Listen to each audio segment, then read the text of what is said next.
Daily Flicker. In this issue, we are publishing provocative letters sent by the killer to Hercule Poirot. Unfortunately, they have not yet helped to find him.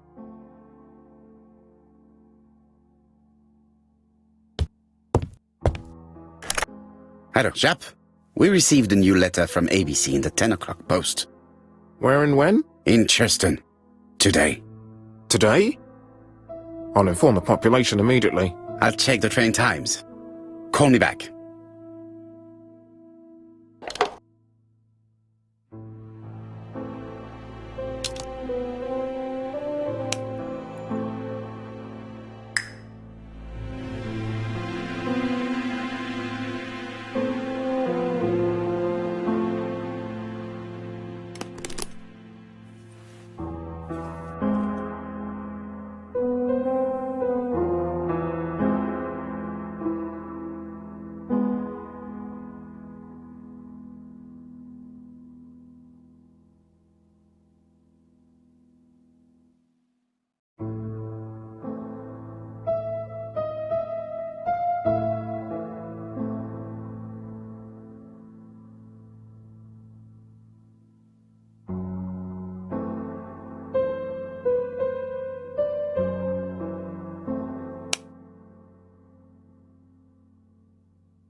It is not a good time.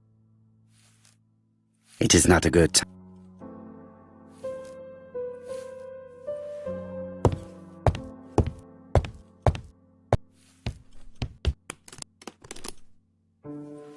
Hastings, what you are doing is an absolute disaster.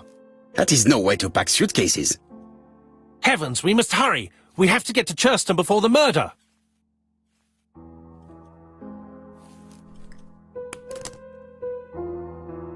You're right, Hastings. It is an emergency.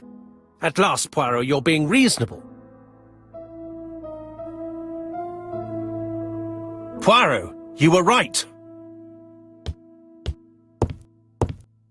I've just consulted the ABC guide. There's no hurry. The next train doesn't leave till 11:45. You see, there is no need to hurry. We will not be in Churston until tomorrow morning, after the murder. But why has the murderer warned us so late? It's not what he usually does. Did he do it on purpose? Very good question, Hastings. We should also compare the letter we have just received with the other two, although I have very little doubt about what we will find.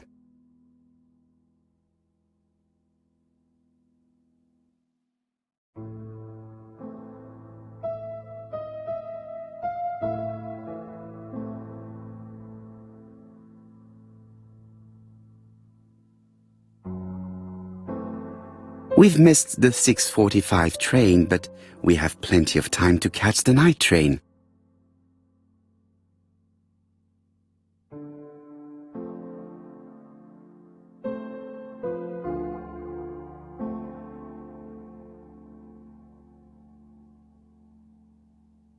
Hastings' photo album. He is very proud of his bag.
Right, let us compare this new letter with the second one.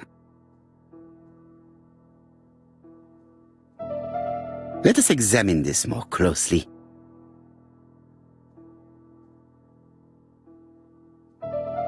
Certain characters in the two letters may have similar defects. Yes, the A.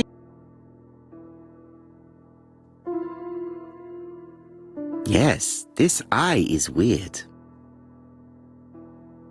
Let us examine the characters in this word.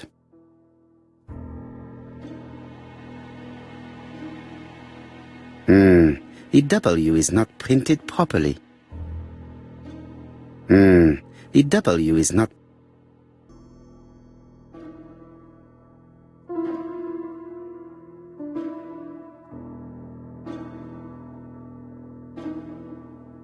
Yes, this I is weird. However, the characters in the two words do not match.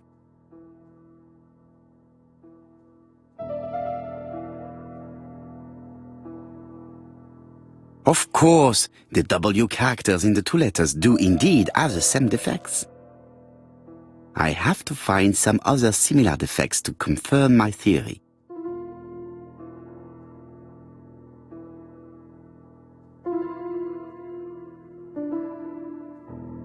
Yes, this I is weird. Yes, the I characters in the two letters do indeed have the same defects. I have to find some other similar defects to confirm my theory.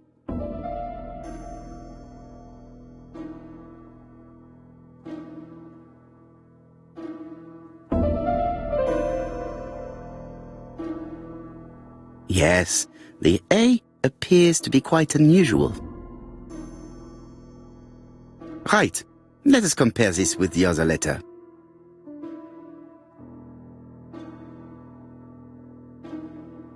That's right. The A characters in the two letters do indeed have the same defects. My theory was right. These two letters were written with the same typewriter. Let us now try and get our brain cells to work.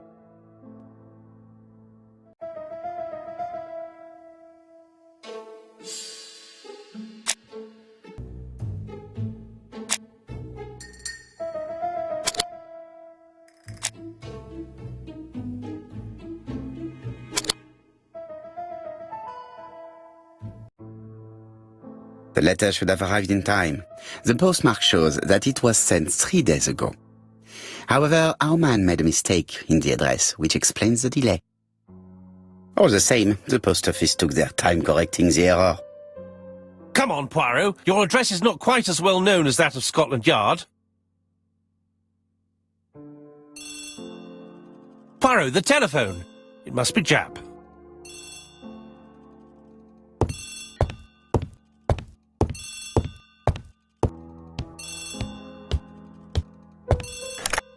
I have some news from Churchton. Bad news, I'm afraid. Sir Carmichael Clark was murdered while out on his evening walk. Sir Carmichael Clark. The name is familiar to me. He was a famous throat specialist, one of the best in London. A wealthy man, he retired to Combside, a beautiful house by the sea. He collected antiques. Are you going there? Yes, let's meet on the train.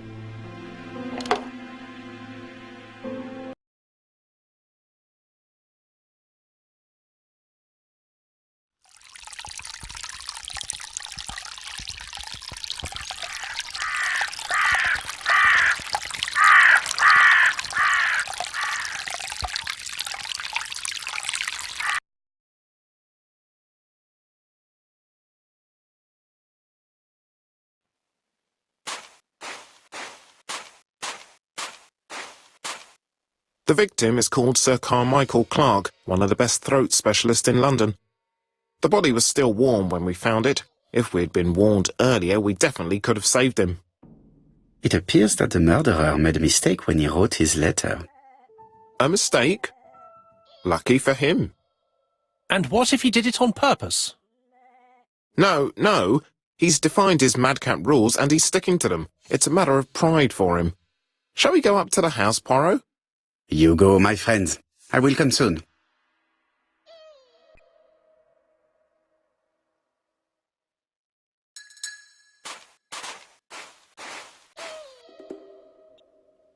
This place is very calming.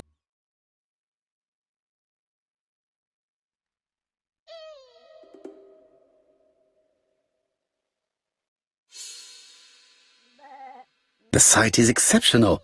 It is easy to imagine that Sir Carmichael used to enjoy stopping here every evening.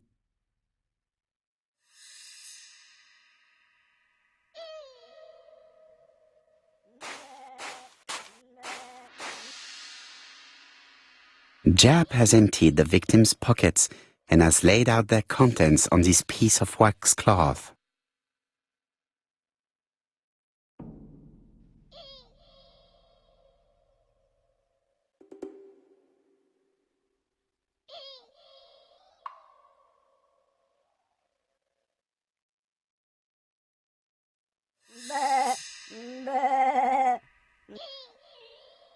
A signet ring, very probably with the Clark family's coat of arms.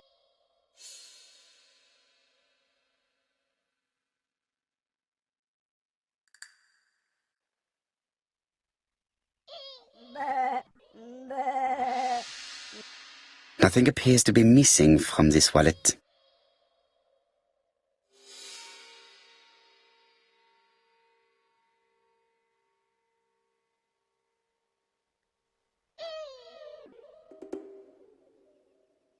An oriental dragon. It's an old piece, much older than the pocket watch on which it was fastened.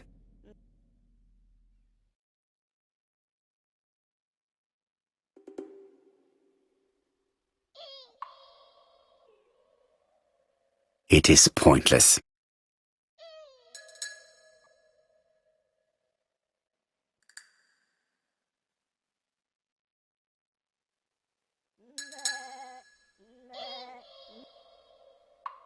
Sir Carmichael's throat was cut.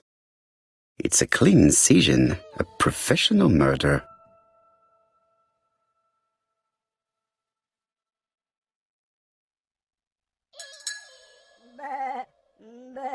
An ABC guide, the murderer's customary signature, covered in blood this time.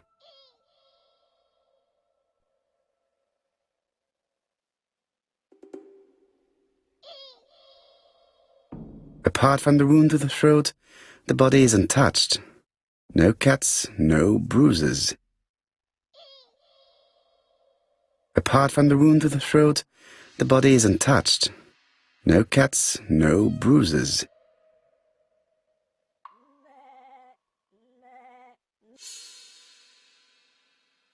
Apart from the wound to the throat,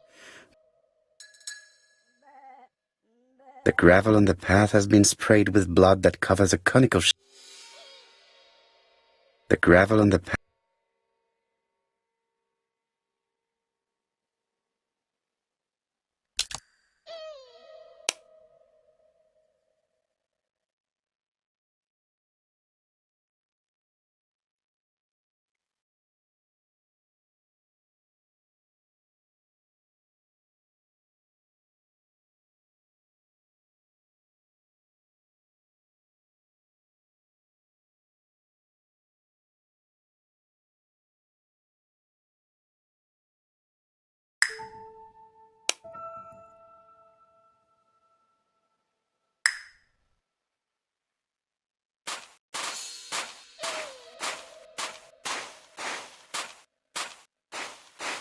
The body is just in front of a bush, one of the only bushes in the surrounding area. The vegetation behind the bush has been trampled. Let us now try and get our brain cells to work.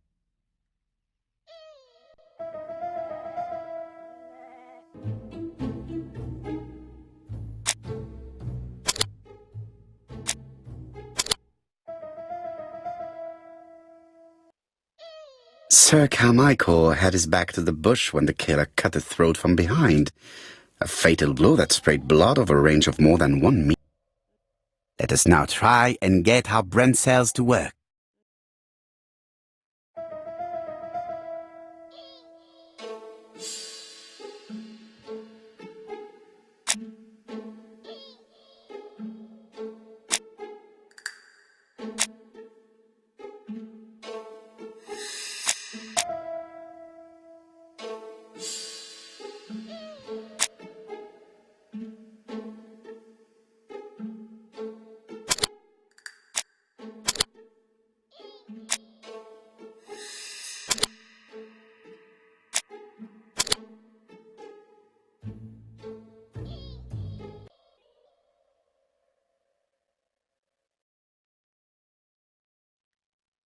Have you finished, Poirot?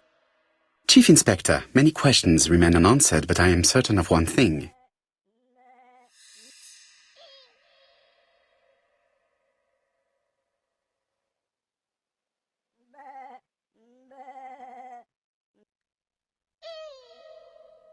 The killer has prepared his crime very carefully. Quite right. He must have known Sir Carmichael's movements well to plan such an attack.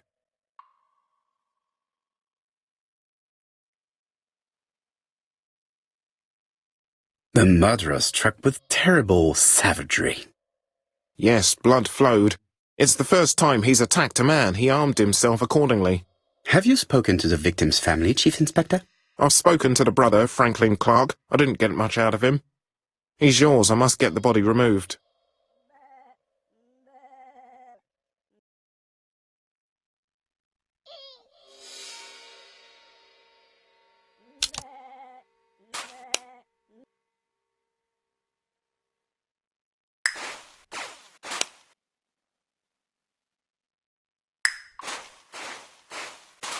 I had better go up to campsite.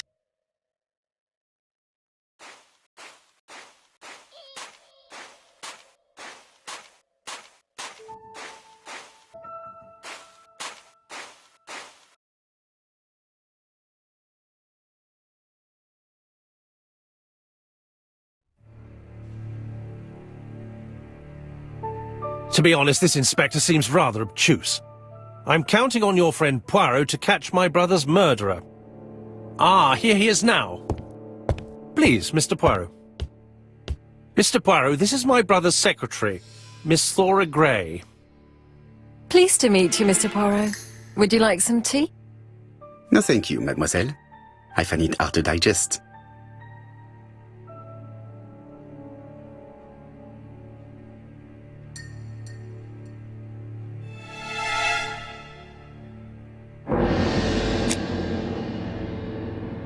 There is something very viril about him.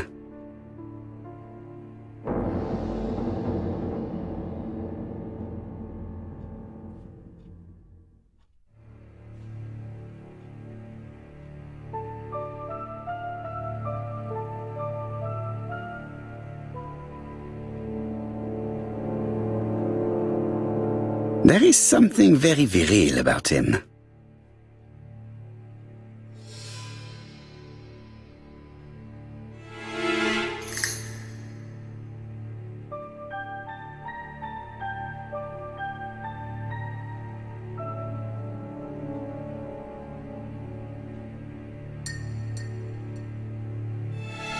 There is something very viril about him. Franklin Clark is an adventurer, the sort of man that women like.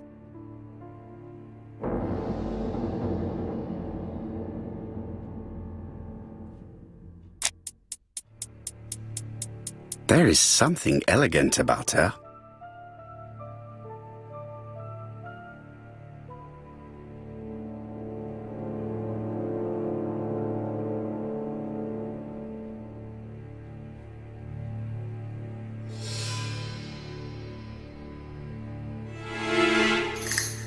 She has good taste, except perhaps in her choice of jewelry. Please excuse me, I have to take care of Lady Clark.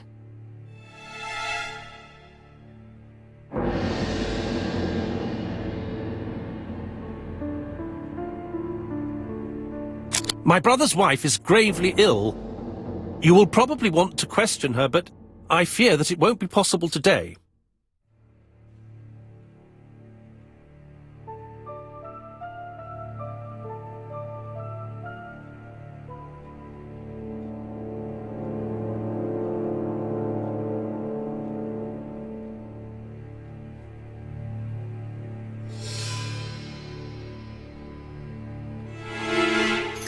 Of course, I understand.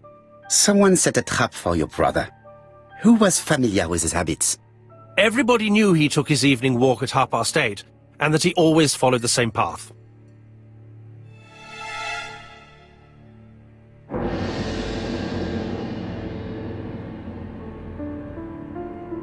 And Did people of the village know Sir Carmichael's habits? I don't know. It's possible. What were you doing last night? After dinner, I went to my bedroom. At 11 in the evening, the telephone rang. It was the police. I went to look for my brother.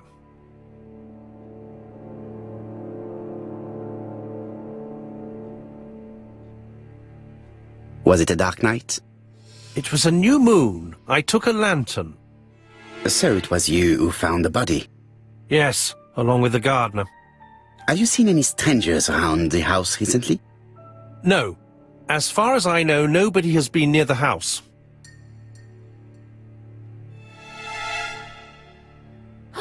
Miss Clark. Oh, Lady Clark must have fallen from her chair. I have to help Miss Grey get her up. Hastings, while our host is gone, let's examine the drawing room. But, Poirot, a gentleman shouldn't... I take full responsibility. All you have to do is to leave the drawing room door ajar and let me know if anyone is coming.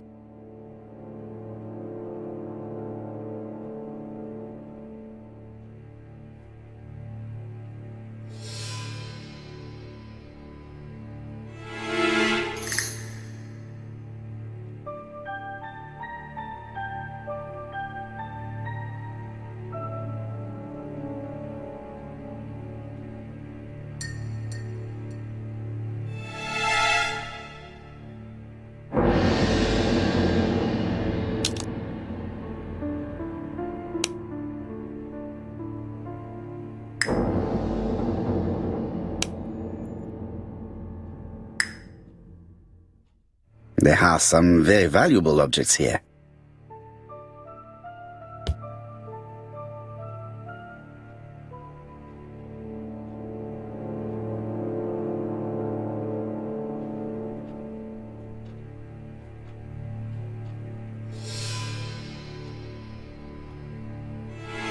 And magnetite, Han Dynasty, circa 210 BC, purchased in Hong Kong 1935.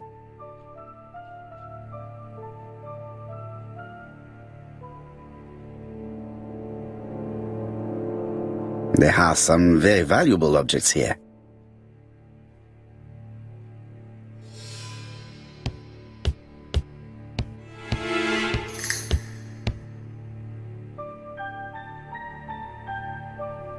Dragon, dragon, dragon. Sir Carmichael showed himself to be very consistent in his collection's theme. A turtle.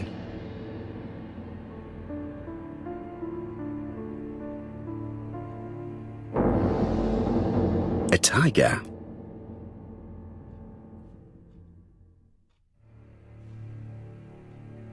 It is an emperor.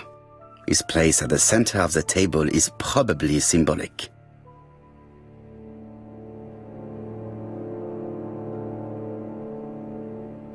A dragon.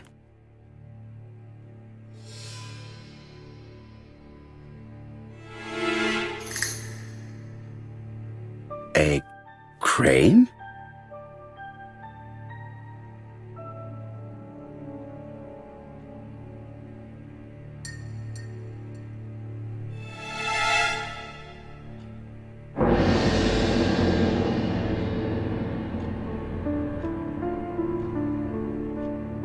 Comside's private collection, purchases since 1920.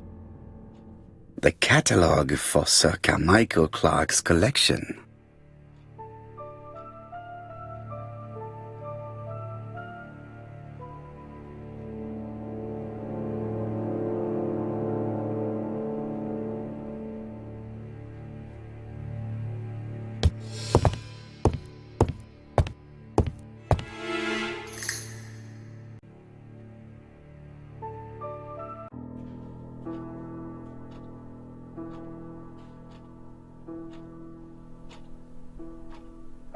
Turtle, the dragon, the crane and the tiger. I think I've already seen this motif somewhere.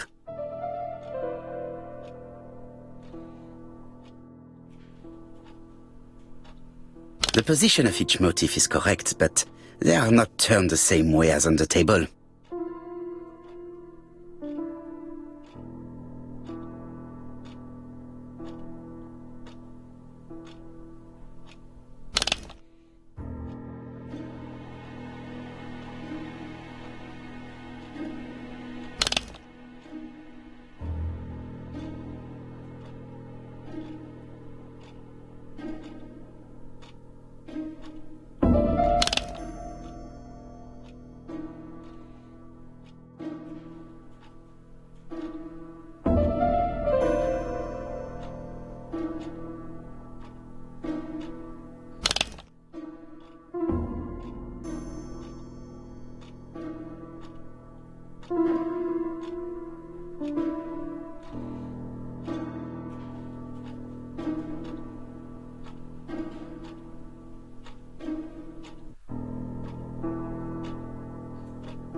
The position of each motif is correct, but they are not turned the same way as on the table.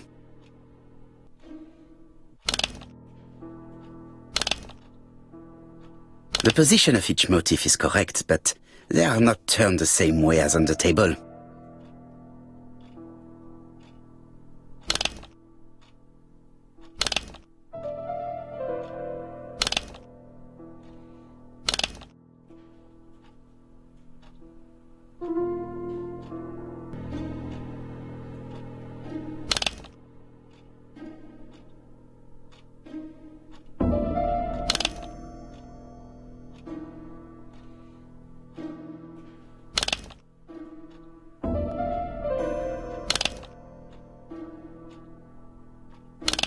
I think I heard a bang. Could it be this cupboard? This is interesting.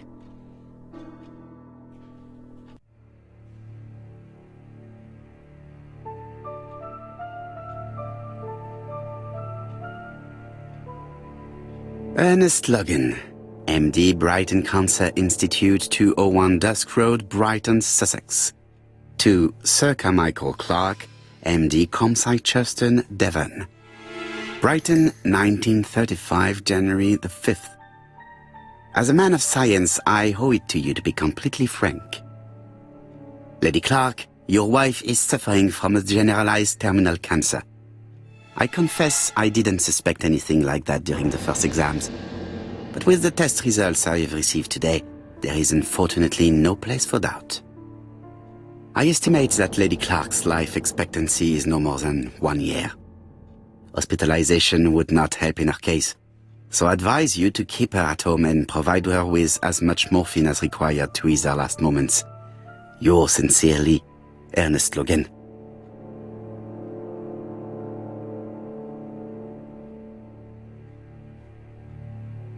Here's Miss Grey.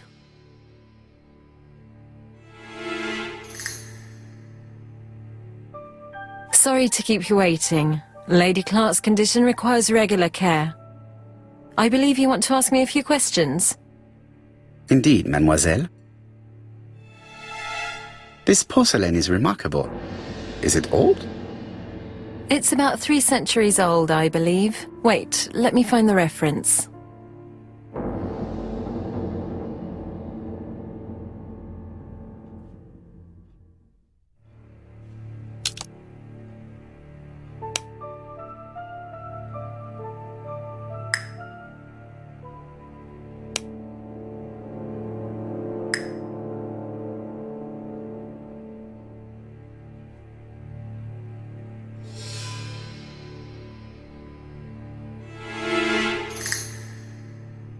It is not the right time.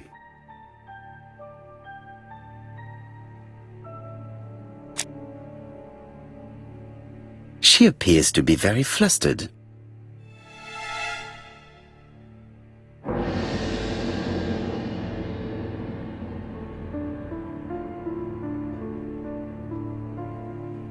She is unable to hide her emotion, and her makeup has been disturbed. I think that this young woman has just been kissed. Here?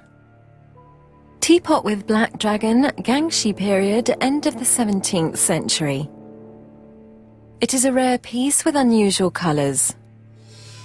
You have a good knowledge of art history. Acquired while working with Sir Carmichael.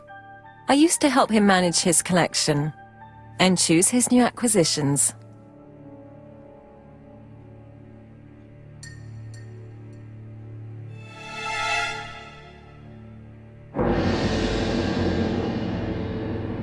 And sometimes, he used to give you a piece as a gift, is that right? Gift? What do you mean?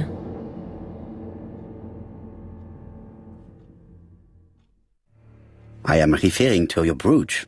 This old brooch? Mademoiselle, you know perfectly well. I am talking about the magnificent brooch you were wearing earlier. Yes, you're right. Sir Carmichael did give it to me. He valued my work. How could I refuse? He would have been offended.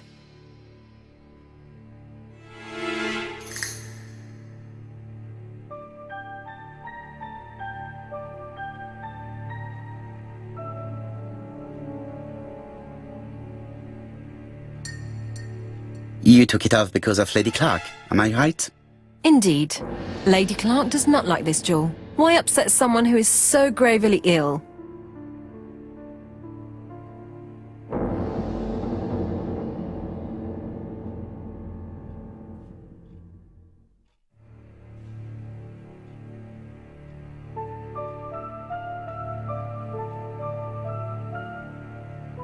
I see. This jewel is sinister, do you not think? A black dragon, an omen of death. It is not surprising that it frightens Lady Clark. Oh no, I don't think so. The Chinese dragon is not destructive. It's a positive symbol. Have you seen any strangers hanging around in the past few days? No. Nobody has been near Comside.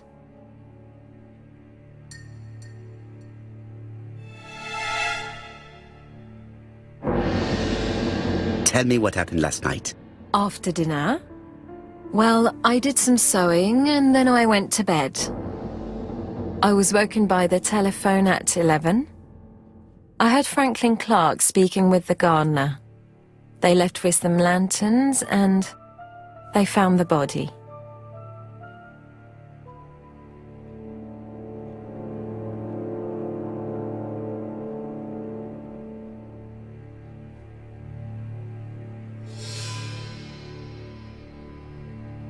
Am I right thinking that something is going on between you and Franklin?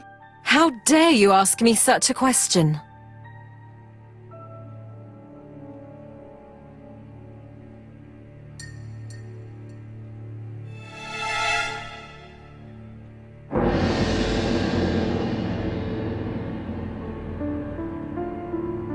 Mademoiselle, it is difficult to hide things from me. He kissed you earlier, did he not? My goodness, with Sir Carmichael's death, I was feeling so awful, so worried. I was unable to resist. I am not judging you, mademoiselle.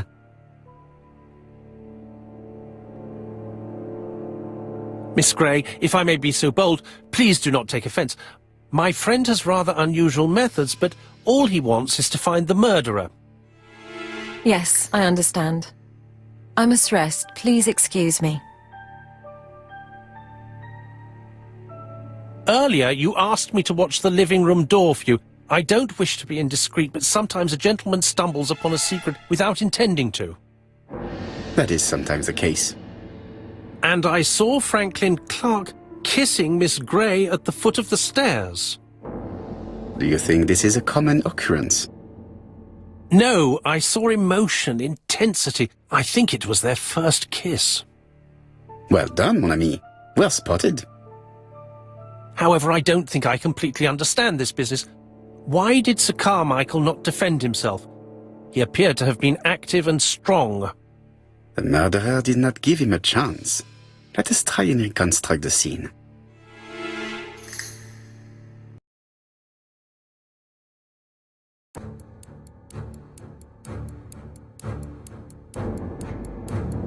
Sir Clark is taking his customary walk. Our killer is hiding behind a bush.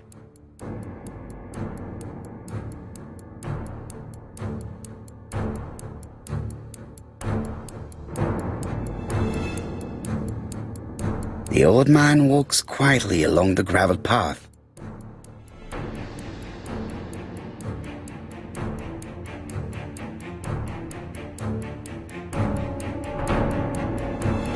Then he turns towards the sea to gaze at it.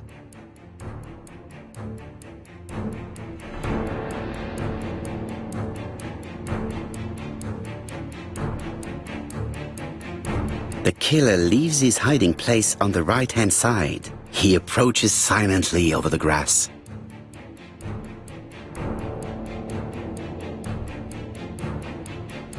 Then he throws himself on his prey and cuts the poor man's throat. He then lays down the ABC before leaving. Everything appears to match the crime scene, mon cher Hastings. That is exactly what happened.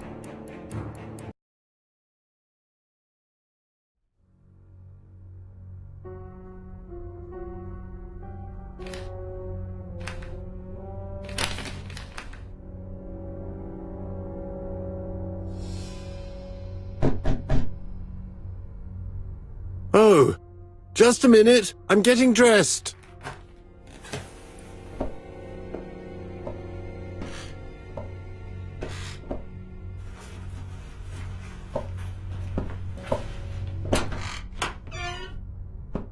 Mr. Kirst, have you recently returned from Churston? Yes. Indeed I have. Have you seen the papers? And to think that you might have rubbed shoulders with the killer. Imagine that. Mr. Kirst, are you all right? You don't seem well. My apologies. My throat is burning and my head feels heavy. It's ever since the war, you know. Since my injury, my head has never been the same.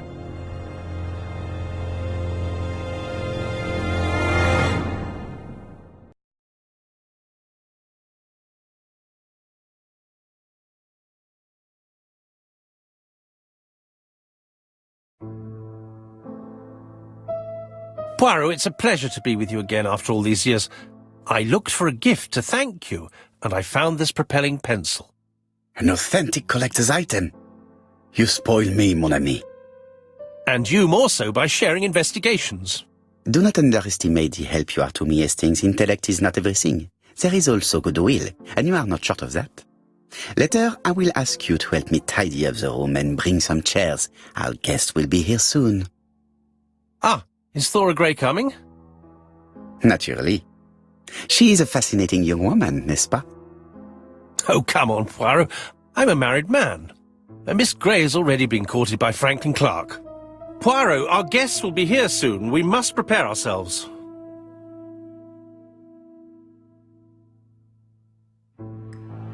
I should take advantage of the silence to examine them.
Sometimes I love a brunette, sometimes I love a blonde.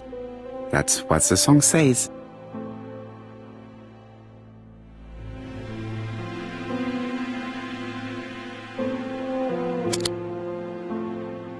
The song says, sometimes I love a blonde who comes from Eden by way of Sweden. But I am not sure that this blonde is an angel.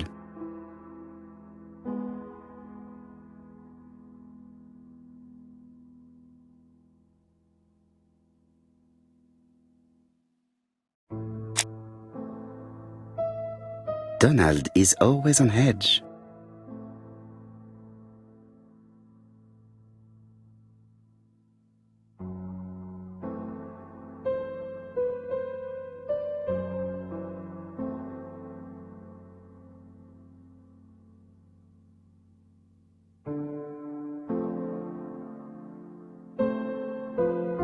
Leave me alone. Donald Fraser is very nervous at the moment, even if he is trying hard to control himself.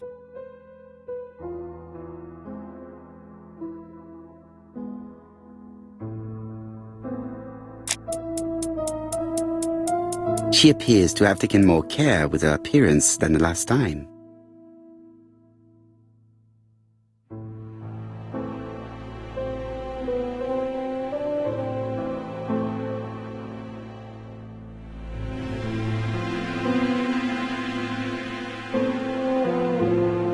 She's looking at Mr. Fraser out of the corner of her eye. Did she make herself beautiful for him?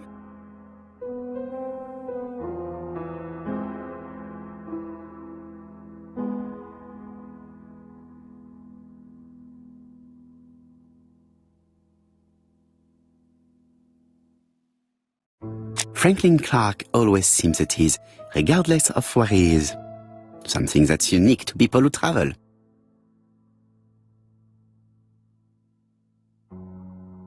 I ought to concentrate on my guests. I wish to thank you all for coming. I wanted to bring everyone close to the victim's ear in order to unmask the murderer. Get to the point, Mr. Poirot. What do you want from us?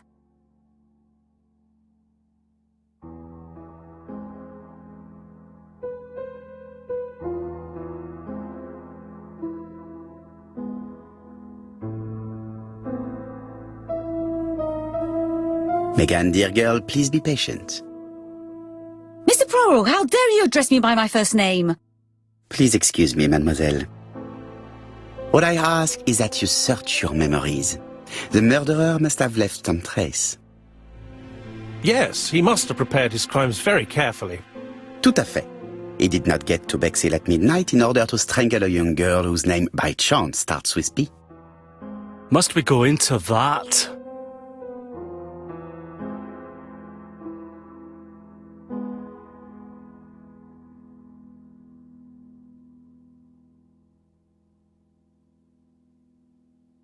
Mr. Fraser, please get a grip on yourself. Well, I want to help you, but I don't remember anything else. Nothing I haven't already said. And you, Mademoiselle Barnard, did your sister say she was seeing another man? She never would have told me.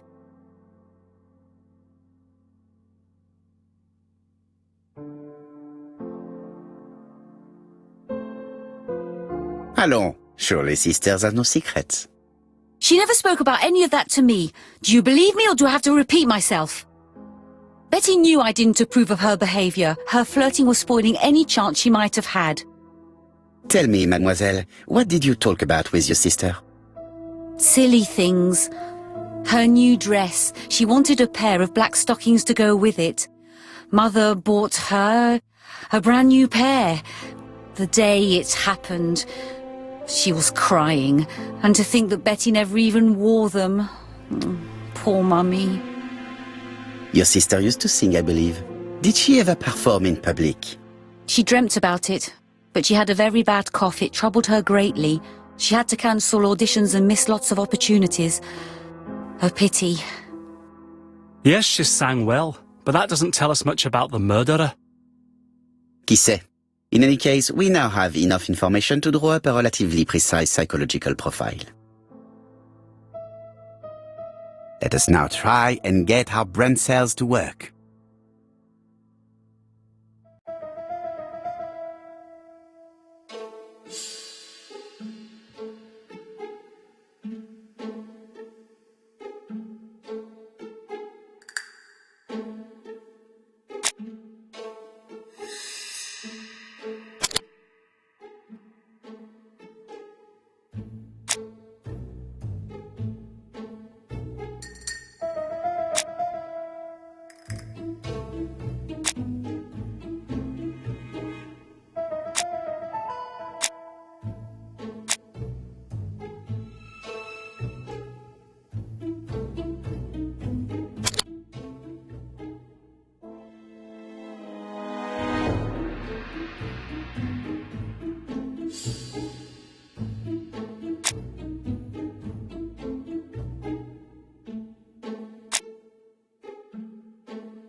So, ladies and gentlemen, we can now surmise without too much risk of error that our adversary is calculative, sure of himself, a seducer, of outstanding intelligence, that he has plenty of self-control, and that he likes railways. It's a good start. Other meetings may be necessary. I hope that you will be able to come back again. Well, it's just that...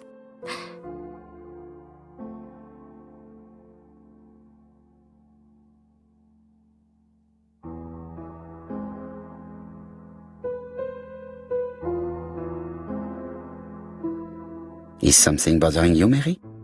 Well, Mr. Poirot, you see, I don't know if I can come to London just like that. It's normal that people helping with this inquiry should be reimbursed. Starting with you, Miss Drower. Please allow me to pay for your train tickets. Oh, sir, I cannot accept. But you must. Mademoiselle, I may not be rich, but my brother left a fortune which will be mine.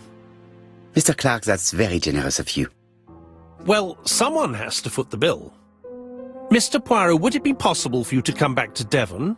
Lady Clark has expressed a wish to see you. We'll adjust her medicine so she'll not be too drowsy. But of course, I shall come the day after tomorrow if it is convenient. Thank you all for coming. We will meet again soon. The meeting was most fruitful. Really? Hastings, I believe now we have everything we need to find a common point between the victims. Now it is time for us to use our grey matter.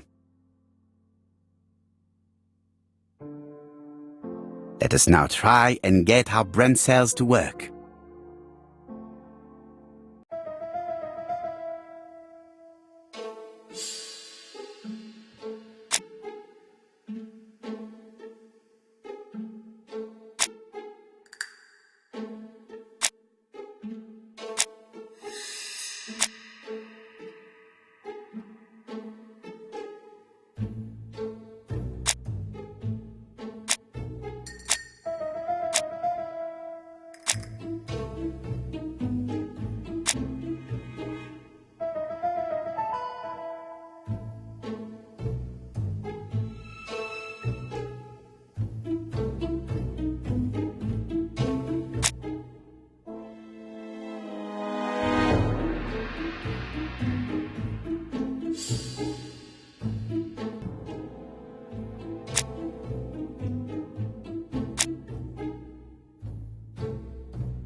The first two victims suffered from bad throat, and that was precisely the specialty of the third victim, Dr. Clark. We have a lead. It would pay to take a closer look at the medical records of Dr. Clark's patients. We'll do so during our next visit to Churston. I will do it myself, mon ami. You must remain in London just in case ABC sends us another letter. Very well, as you wish.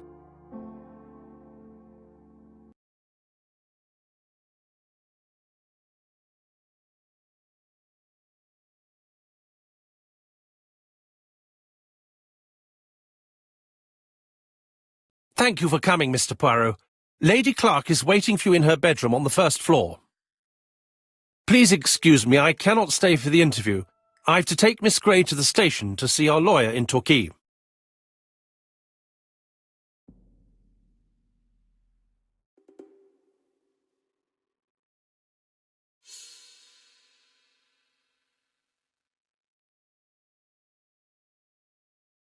Are you leaving Churston for good?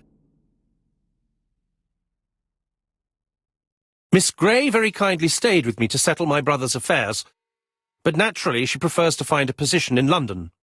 Ah, très bien. I'll be absent all morning, Mr. Poirot, but the nurse is coming soon. She's to ensure that the dose of medicine doesn't make our patient drowsy. Thank you, Mr. Clark. Have a nice trip, mademoiselle.